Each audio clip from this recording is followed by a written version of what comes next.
But what controls those states long-term is your model of the world, your worldview. And I look at that as having, as a metric, 3 things that I look at. I look to see first, what are the targets you're after? The target is, everyone has different goals and dreams and desires. But as I traveled around the world to 100 countries, I started going, holy shit, I'm seeing the same problems. What's underneath it? I began to see that there are these same 6 human needs that we all have, the same needs. We all have a need for certainty, that we can avoid pain and we can have some pleasure, some comfort. We all need uncertainty. We need variety, or we feel dead inside. If you're totally certain, you're bored. If you have total variety, you're like freak out. And it's not a balance. It's learning which of these you need more as a person. Everyone's developed a different set of values in that area. The need for significance, to feel unique, special, important, the need to feel loved, the need to grow, and the need to contribute. Let's say you wrote out your signature and it took 5 seconds. And I say, ready? Write it out. Ready? Go. Tell me you're done. Stop. And I write down 5 seconds. I have to do that 10 times. You'll find in the beginning, you'll be, let's say, 6 seconds. I'm making it up. Every signature is different. And you probably might get down to as little as 5 seconds. If you have like an iPhone, you can do it as a digital stopwatch. You can see the middle section. Then I say to you, I want you guys to write every other letter in cursive. In other words, you're going to write half as many letters. How long do you think it would take to do that? Half as much time? Most of you will take twice as much time in the beginning, and then eventually, what's interesting is, if I do it 10 times, and the last 2 or 3, and this makes no logical sense, and again, I don't want to take the time to have all of you do this 10 times, 10 times, 10 times, but you can go do it on your own, I'll just tell you the result. In most cases, even though you're doing half as many letters, you cut it by 2/3 of the way. There's something happens when you break an old pattern and you do it fresh. Your brain over the years has learned ways to move more rapidly since you did your original signature, and you'll do it in a third the amount of time. It'll take twice as much at first, and then it'll cost you a third amount of time. Now let me tell you why I'm telling you this. The system I'm calling the rapid planning method, by the time I show it to you, you're going to go, this takes more time than just making my to-do list. It will win. When will it take more time? When? Initially. But once you get it in your nervous system, it'll take you less time because your brain will be thinking in outcomes and not activities. And when you think in terms of outcomes and not activities, pretty soon some of the activities on your list you don't even need to do to get the outcome. You find a better way to get the outcome quicker. Some people value certainty at the top of their list. That's their center of their target. I don't want to do anything unless I know it's going to work. I don't want to do anything unless it's the same. If you change anything, they freak out. If certainty is the number one thing on your list, everyone has the same needs, but if it's number one, I know how your life's going to be. I can predict the direction of your life and therefore the destination to some extent. If you're driven by love first, you want certainty too, but love is higher, you're going to behave very differently than if you're driven by significance. I have to be the one. So I look to see which of those needs are the top 2 on your list because they control your life. They have to expose themselves to something that will give them a different vision of themselves. And in addition to that, they have to put themselves in a community of what I call OQP, only quality people. A gentleman who dramatically transformed my life, I was a junior at Booker T. Washington High School in Miami, Florida. And I went in his class looking for another friend, and he said, go to the board and work this problem out for me. I said, sir, I can't do that. He said, why not? I said, I'm not one of your students. He said, do it anyhow.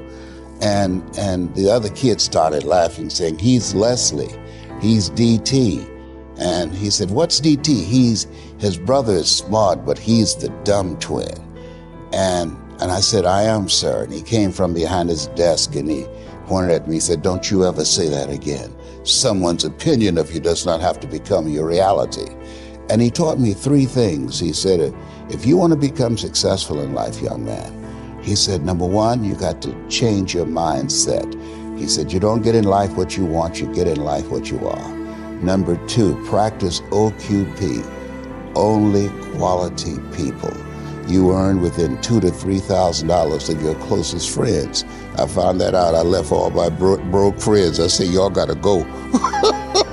Because I used to be so broke, I'd pass a bank and trip the alarm, you know? And the 3rd thing he said, develop your communication skills, because once you open your mouth, you tell the world who you are. He said, those are 3 major things that you want to work on that will liberate you from living in Liberty City, living in poverty in Overtown. It will help to escape out of where you are right now, because I see you watching me and I know you want more. I can see the hunger in your eyes. Start building yourself up. Sometimes the only good things you will hear about you are the things that you say to you. So I'm saying learn to be your own booster. Start building yourself up. Start encouraging yourself. Start saying, I can do this. I can make this happen. When I started thinking about becoming a speaker, I said, yes, I can do this. I can make this happen. When I start trying to convince myself I can be a businessman after flopping and failing and losing thousands of dollars and feeling stupid and dumb and having people take advantage of me because of what I didn't know, I had to talk to myself because people were saying to me that I was dumb. And somewhere in the back of my mind, I was saying, you're right. Look at what I've done. I had to say, no, Les. Hey, come on, man. Get yourself together.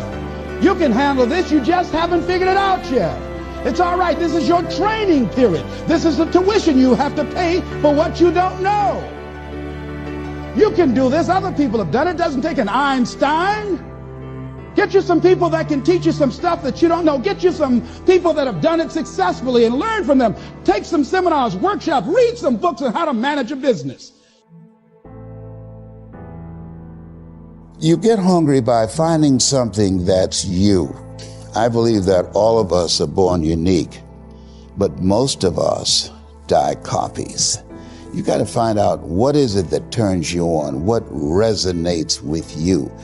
One of the things that I realized and what allowed me to become successful as a speaker, the speaking industry, it's been hijacked by people who speak to sell, and it's okay to do that and make money. I speak to change lives because somebody spoke and change my life. So this is my passion. This is my drive. This is something that I feel in my heart. And so the key to that hunger-driven life is a heart-centered life. I didn't do what I'm doing for years because of my programming, because of the culture in which I was raised in. I would see other people with degrees and PhDs and MBAs and credentials I don't have, and I convinced myself I couldn't do it.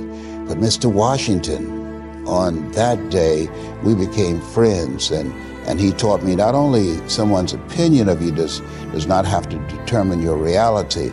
He said that you have to work on yourself and you have to have an unstoppable attitude, and no excuse is acceptable, and you've got to make it a priority, a non-negotiable in your life, and hold a constant vision of what it is you want to achieve. See it accomplished and go all out. Find a way to win. One of my weak points in my personal life is I don't like technical stuff. So even though I have to be on Twitter and Instagram and Facebook, I don't care for that. So guess what? I find somebody who loves to do that. You know, I find somebody who has a strength where I will have a weakness, and I partner with them. All you're trying to do is get to the goal. No one gets there by themselves. Everybody needs help. Now, when you know what you got going for you, be confident, not cocky. Managing your strengths, knowing what they are, and don't let nobody talk you out of it. And that gets you fight ready. You get fight ready like that. You got to know you. Helps you develop your skills. All the while, you're developing your strength. You just got to keep developing the strength. Don't let anybody talk you up. At the same time, you must work on improving your weaknesses. So I've had to, in spite of myself, get on Instagram, get on Twitter, get on Facebook. I got to do the videos whether I want to or not, because the world is moving to social media. If I had as many followers as Kim Kardashian, I probably wouldn't even have to do this TV show. The game of business is an infinite game, right? It obeys all the rules. There are known and unknown players. You don't know all the competitors necessarily in one industry to another. The rules are changeable. We haven't all agreed what the rules are. And there is no winning the game of business, right? The game just perpetuates. In fact, the game of business has existed longer than every single company on the planet today, and it will outlast every single company on the planet today. If you look at the Dow Index of 30-something odd companies that make up the Dow Index, something like 70 or 80% of those companies are 35 years or younger, right? So it gets me thinking, if you listen to the language that companies use, they don't know what game they're in. They talk about being number one, talk about beating their competition, based on what agreed upon criteria, based on what agreed upon time frame. Is it market share? Is it profits? Is it revenues? Square footage, number of employees? Over what?